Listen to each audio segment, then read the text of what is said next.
Modern animism makes the oldest spiritual belief easy for today's seekers to understand, practice, and live. Stay tuned and grow with us. Here's a question that sounds simple until you actually think about it. Where am I?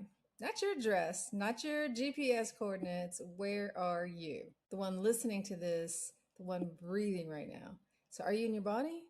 Or are you somewhere off to the side of it, watching your life happen like in a movie you're not quite starring in? And when you're with other people, are you standing over them, under them, behind them, following them, in front, leading, off to the side, matching their pace? Here's one more layer. Most people never think to ask, what time are you in? Is your mind actually here in this moment, or is it back in the past where thinking about something that's already happened, or out and ahead and thinking about something that hasn't happened yet? So most people spend most of their lives somewhere other than now, replaying the past or rehearsing the future. And if that's where your mind is living, then no matter where your body is standing, you're not actually here either. So this is episode 2, Where Am I? The Geography of Sovereignty. And today we're going to treat where am I as one of the most important questions a sovereign being can ask. Not because it's poetic, because your answer to it, moment to moment, decides how free you actually are and how real your relationships actually are. So we'll start with one of the most basic places of all, your own body. Then we'll ask what time you're actually living in. Then we'll map the space between you and other people. And then we'll zoom all the way out and ask the same question about your place among the rivers, the animals, the trees, and the whole world. Before we get to that, let's acknowledge the all that is. So I thank and acknowledge the earth for providing me with a home, a body, beauty, stability. Thank you. Acknowledge and thank the air for the breath that fills my lungs, the words that express my thoughts, communication across the veil, and music to delight my mind, body, and soul. Thank you. I acknowledge fire and thank you for the will to create new things and also to destroy that whose time has come so the wheel of life continues to turn. Thank you. I acknowledge and thank water for rain and ask that you continue to bring your life-giving self to the land in a controlled way so that the rivers and wells fill with your life-giving body. Thank you. I thank the plants, animals, minerals, spirits, and ancestors who bless me in so many ways that are seen and unseen. Thank you for you and for all that you do. And thank all the listeners for your reviews, likes, comments, and subscriptions. It's a small way to give back to the channel that really helps a lot. So I see and appreciate you. So sovereignty starts somewhere very unglamorous. Are you actually here? Not philosophically, literally. Is your attention living in your body right now, or has it drifted off somewhere into a memory, a worry, a screen, a role you're performing? Dissociation is one of the oldest, quietest ways a person can go missing without ever leaving the room. And here's a hard truth underneath it. If you are not in your body, you are not here. And if you're not here, no one can actually know you. No one can actually relate to you.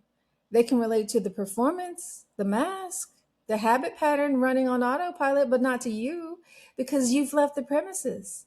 And this isn't a moral failing. Dissociation is often a survival skill, a nervous system doing something smart in response to something overwhelming at some point in a person's life. But it is a cost. A life lived from outside your own body is a life spent, in a very real sense, absent from your own existence. You can't fully feel loved if you're not present to receive it. You can't fully make a choice if the one making it is a step removed from the consequences. So the first geography question isn't where do I live or where was I born? It's right now. Am I home? Sovereignty begins with occupying your own address, your own skin, your own breath, your own 2 feet on the floor. And there's a second address. Most people never check, and it matters just as much as the first. What time is your attention actually living in? You can be fully in your body, standing in the exact right place, and still be gone because your mind has quietly relocated to the past or the future. So the past is when you're replaying an old conversation, rehearsing an old wound, living inside a memory of who you used to be or who someone else used to be to you. The past has a gravity to it, especially anything painful or unfinished, and it pulls attention backwards without permission. The future is when you're rehearsing a conversation that hasn't happened or an incident. So, worrying about an outcome that hasn't arrived, living for a version of your life that's always one step ahead of the one you're actually in. The future has its own gravity. It promises that arrival will finally solve whatever problem that you're thinking about. And the present, this is the only address where anything can actually happen. Not because the past doesn't matter or because planning for the future is unwise. It's because this moment is the only one where your body and your choices and your relationships are. The past can be learned from, the future can be prepared for, but neither one can be lived in, only visited from here. Here's why this belongs in the same episode as embodiment. Dissociation isn't only a spatial exit from your body, it's very often a temporal exit too. So a person can be sitting right in front of you in their body and still be entirely unavailable because their attention checked out into 2019 or next Christmas. If where am I includes time, then presence means being caught in exactly one place in exactly one moment, here, now. And just like with position, this isn't about never thinking about the past or future again. Memory and planning are tools. The sovereignty question is the same. How do you know where your attention actually is or if it wandered off without you noticing? Can you find your way back to now? Once you're actually in your body, the next question is spatial in a different way. So, where do you stand relative to the people around you? And this isn't abstract. Every relationship has a felt geometry to it, and that geometry shapes everything about how the relationship works. So, if I'm above you and I'm looking down, whether that's through authority, judgment, condescension, I can direct them. I can, up here on top. I have power over them, but I can't actually meet them. Something in the relationship becomes one way. I see them. They don't quite get to see me back. There's distance. So we're not equals. We're not on the same level. And being above them might feel safe, but it also makes me unreachable. If I am below, so I'm underneath looking up, holding them up, deferring, maybe idealizing, idolizing, then I get safety and guidance. I get the status of being a savior, maybe, of catering to other people's needs. I get to be a servant. I get to be useful, and I get to be important through that way. But I trade some of my own standing to get it, my own power.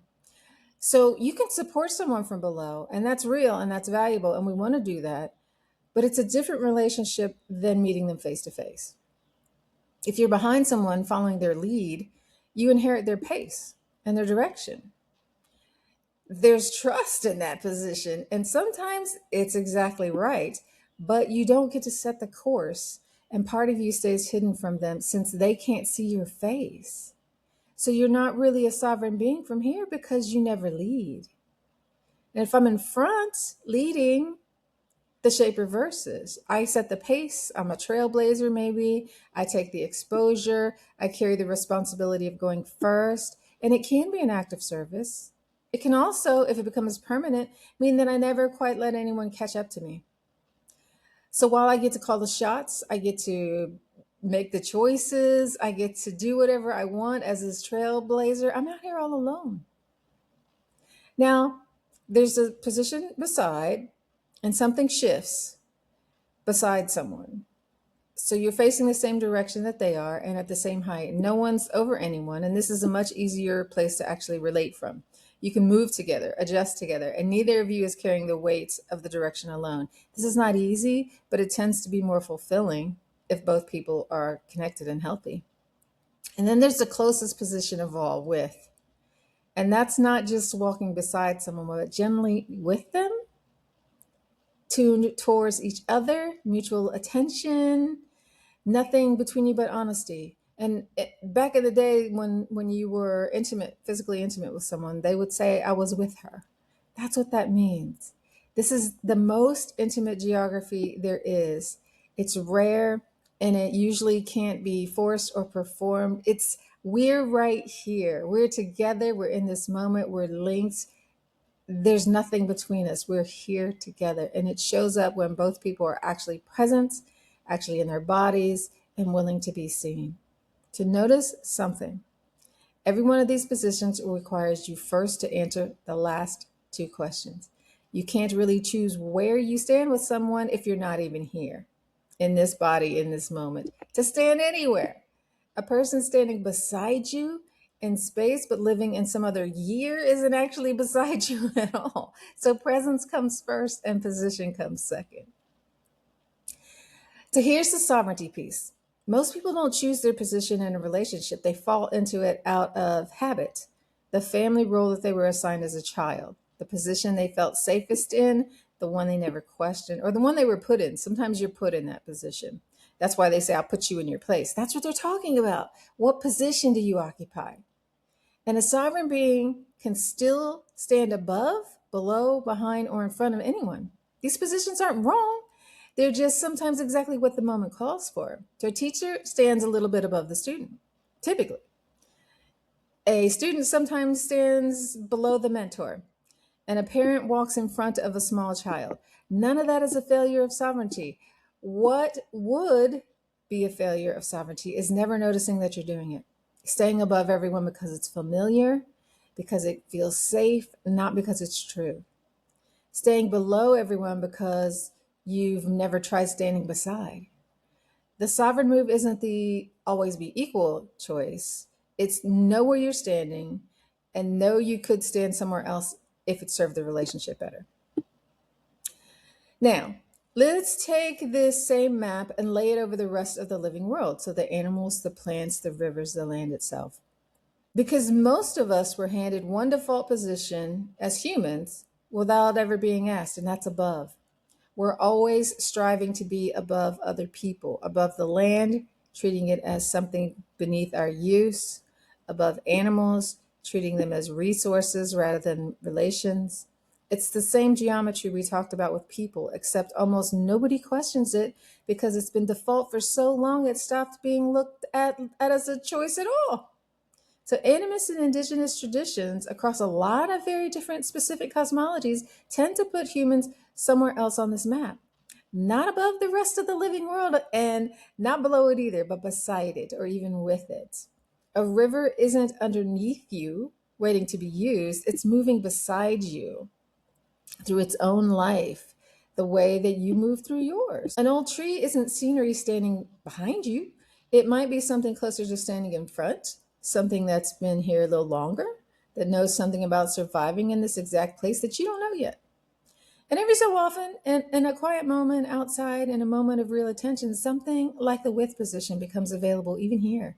So you're not looking at nature, but you and a particular animal, a particular tree, a particular patch of ground, both simply being present, both here together. And the wild thing is, you cannot be with the land or beside an animal or in a real relationship with any of it if you're not in your own body. And it's not actually in this season, this hour, this moment to begin with. A tree is never living in last year or next year. It's simply here, growing at exactly the pace this year allows. The association, whether it's spatial or temporal, cuts you off from the whole living world because you've left the address you had for the meaning of any of it, your own skin, standing on this actual ground in this actual moment right now. So this week's practice has three parts and they build on each other. So part one, a few times a day, pause and ask, am I in the past, the future, or right now? Don't judge. Whatever answer shows up, that's the right answer. So just notice it and gently walk yourself back to now. Part two is once a day, catch yourself mid conversation with another person and honestly ask, where am I standing right now? Above, below, behind, in front, beside, or with. And don't judge it, just notice it.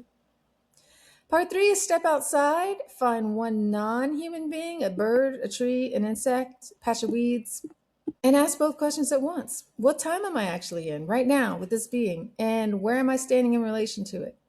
See if you can, even for 30 seconds, arrive fully in the present and shift towards beside or towards with. That's it. Notice your moment, notice your position. See if you can choose both, even once. So we're on a mission to create a sense of self that is fully in your own power. That's sovereignty. So stay tuned for the next part of this series next week. If you enjoyed it, let me know. Let me know how your practice went. Or join us in the Patreon group and start moving towards a more sovereign, connected life. Thanks so much for being here. See you next time.